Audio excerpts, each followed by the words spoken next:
some MCQ questions and format of letter to the editor। ठीक है, इसमें first term में आपके जिस भी तरीके से MCQ आने के चांसेस हैं हम उस तरीके से MCQ करने वाले हैं। फॉर्मेट आपको बता दूंगा, कुछ जनरल टिप्स बता दूंगा लेटर टू एडिटर की। अगर आता, a formal letter should be dash to have the desired effect on the recipient. ठीक है, इसका जो सही आंसर है अब आपको बताना है क्या हो सकता है। तो अगर हम बात करें रेसिपिएंट की, ठीक है, तो यहाँ पे एक तो देखो ऑप्शन ए है in proper format, option B grammatically correct, option C relevant और ऑप्शन डी है ऑल दीज। ठीक है, तो यहाँ पे जो सही आंसर होगा वो होगा कि एक प्रॉपर फॉर्मेट में भी होना चाहिए फॉर्मल लेटर, ग्रामेटिकली करेक्ट होना चाहिए और वो रेलेवेंट भी होना चाहिए, इसमें इररिलेवेंट इन्फॉर्मेशन नहीं होनी चाहिए। Next question is how to end the main body of a formal letter. ठीक है, by telling the recipient what he should be doing next, या by showing love, या by discussing whether, या none। तो अगर हम बात करें लेटर के एंडिंग की, ठीक है, ये जो मेन बॉडी होती है इसके एंडिंग की, ठीक है, तो इसमें by telling the recipient what he should be doing next, ठीक है, ये इसका सही आंसर होगा option A. What would you write in the opening part of a formal letter? ठीक है, ओपनिंग पार्ट में asking about health, ठीक है, या आस्किंग अबाउट फैमिली, या इन्फॉर्मिंग अबाउट पर्पज और राइटिंग द लेटर। ठीक है, purpose of writing the letter. ठीक है, यहाँ पे थोड़ी सी टाइपिंग मिस्टेक थी, या नन। तो अगर हम बात करें ओपनिंग की, जब भी हम फॉर्मल लेटर को लिखना स्टार्ट करते हैं तो उसके ओपनिंग में हमें अपना पर्पज यानी कि हम क्यों लिख रहे हैं इन्फॉर्म करना पड़ता है कि हम किस लिए इस लेटर को लिख रहे हैं। ठीक है, ये बताना बहुत जरूरी होता है, इसलिए ऑप्शन सी यहाँ पे करेक्ट हो जाएगा। हम कोई भी फॉर्मल लेटर में ओपनिंग करते हुए उसकी अपनी हेल्थ के बारे में नहीं बताते हैं या किसी से पूछते हैं, ना हम फैमिली के बारे में पूछते हैं, हम पर्पस बताते हैं अपना लिखने का लेटर। ठीक है, अगला क्वेश्चन है the key point of a formal letter is written in which part of a formal letter. देखो जो मेन जो आइडिया होता है, जो सेंट्रल आइडिया पूरे लेटर का जो की पॉइंट है वो कौन से पार्ट में होता है, इंट्रोडक्शन में, हेडिंग में, सब्जेक्ट में या बॉडी में। तो काफी आसान सा क्वेश्चन था, बॉडी जो होती है लेटर की उसमें ही सारा जो है मेन चीज जो होती है उसमें होती है। What is the accurate representation to show the purpose of a letter? ठीक है, इसमें ऑप्शन ए है प्लीज नोट फॉर्मल नोटिस, या अटेंशन फॉर्मल नोटिस, या सब्जेक्ट फॉर्मल नोटिस, या अनाउंसमेंट फॉर्मल नोटिस। तो इसका सही आंसर जो है हो जाएगा ऑप्शन सी यानी कि सब्जेक्ट फॉर्मल नोटिस। अगला क्वेश्चन है Which of the following is a characteristic of the block format of a formal letter? अगर हम बात करें कैरेक्टरिस्टिक की, ठीक है, जो एक ब्लॉक फॉर्मेट होता है किसी भी फॉर्मल लेटर का, ऑप्शन ए है देयर इज नो इंडेंटेशन। ठीक है, जो आप ये पैराग्राफ लिखते टाइम थोड़ा सा आप स्पेस छोड़ के फिर आगे लिखना शुरू करते हो, या ये ना होना, ठीक है, नो इंडेंटेशन, या use of punctuation marks is dispensed within the block format, या फिर each block begins with margin on left hand side, या all। तो इसमें सही आंसर हो जाएगा ये जो है, मतलब सारी ही चीजें सही लिखी हुई हैं, बिल्कुल एकदम सही है फॉर्मल लेटर के बारे में। ठीक है, अगला क्वेश्चन है what is the correct way to write the subscription in a formal letter, yours truly, your truly, you truly, या नन। तो लास्ट में अगर हम बात करें जब हम लिखते हैं तो हम योर्स ट्रूली लिखते हैं। ठीक है, ऑप्शन ए करेक्ट हो जाएगा। What is written on the top of editor's letter on the left side. ठीक है, टॉप में लेफ्ट साइड में क्या लिखा होता है, सैल्यूटेशन, योर्स ट्रूली, सब्जेक्ट, या सेंडर एड्रेस। तो सबसे ऊपर ऊपर कोने में हम सेंडर एड्रेस लिखते हैं सबसे पहले। ठीक है, Which of these is the right format of writing the date in all the formal letters? Most important question। ठीक है, डेट बहुत बच्चे गलत लिखते हैं।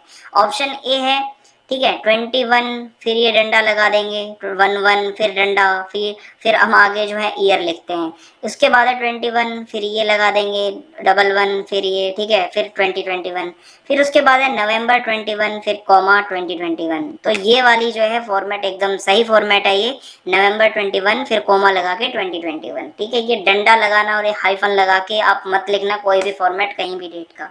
The subject of letter to editor should be dash, जो सब्जेक्ट होता है long, irrelevant, brief and relevant, या नन। तो जब हम सब्जेक्ट लिखते हैं, ठीक है, सब्जेक्ट, तो वो क्या लंबा होना चाहिए या वो इररिलेवेंट होना चाहिए, नहीं, वो ब्रीफ होना चाहिए और रेलेवेंट होना चाहिए। ठीक है, कम से कम शब्दों में। Which of these is the most suitable salutation of a letter to the editor. Most suitable जब हम सैल्यूटेशन देते हैं किसी को, डियर सर लिख के शुरू करें, डियर मैडम लिख के शुरू करें, या मिस्टर सर या मिसेस मैडम, मिस्टर एडिटर या मिसेस एडिटर या नन। तो बात करें अगर सैल्यूटेशन की तो डियर सर या डियर मैडम, रेस्पेक्टेड सर या रेस्पेक्टेड मैडम करके हम इसको शुरू कर सकते हैं। ऑप्शन ए सही होगा। Which of the following statements is incorrect about letter to editor? Incorrect statement कौन सी है?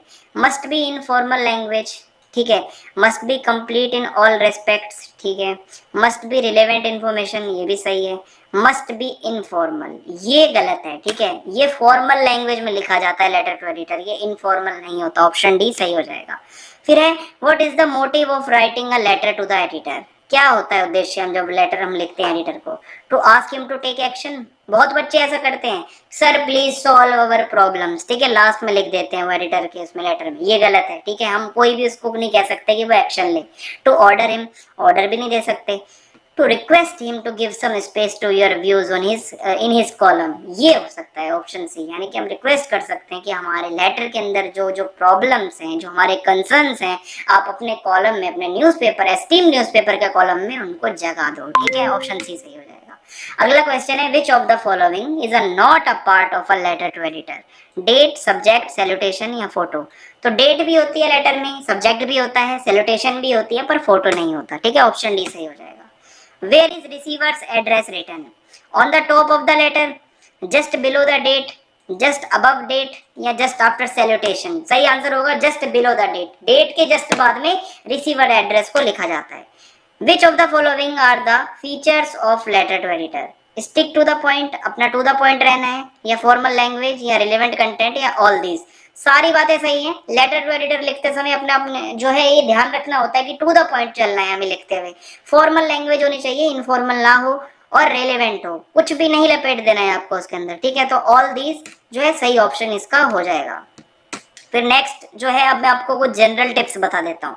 अगर लिखने को आता है कभी जिंदगी में लेटर टू एडिटर, तो उसके लिए देखो, सबसे पहले रीड क्वेश्चन केयरफुली, काफी अच्छे से क्वेश्चन को पढ़ना है। अवॉइड यूजिंग लॉन्ग सेंटेंसेस, ज्यादा बढ़ा चढ़ा के मत लिखना। Don't emphasise on a single point, बहुत बच्चे करते हैं कि एक दिमाग में उनके पॉइंट आ जाता है, उसी को खींचते रहते हैं, उसी को खींचते रहते हैं लिखते लिखते, ऐसा मत करना, ठीक है। Don't cross word limit, word limit के पार मत जाना, टाइम आपका खराब होगा। टू द पॉइंट और ब्रीफ, ठीक है, बिल्कुल अपनी बात बताते हुए चलें, to the point. Don't use short forms, formal letter में शॉर्ट फॉर्म का इस्तेमाल ना करें।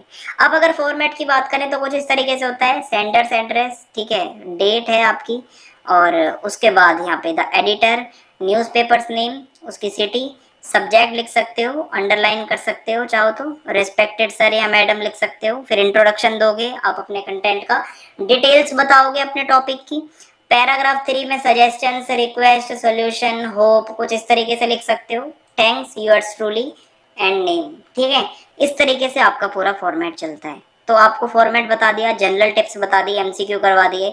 अब इसके बाद भाई जैसा भी आता है आप अपने एग्जाम में अच्छे से कर पाओगे, ठीक है। वीडियो पसंद आई हो तो आप कमेंट करके जरूर बताना कि आपको और ऐसी वीडियोस चाहिए। चैनल को सब्सक्राइब करना ना भूलें, बेल आइकन को दबा दें ताकि आने वाली वीडियोस के अपडेट्स आपको मिलते रहें। वीडियो को ज्यादा से ज्यादा शेयर कर दीजिए। जय हिंद, जय भारत, धन्यवाद, थैंक्स फॉर वॉचिंग।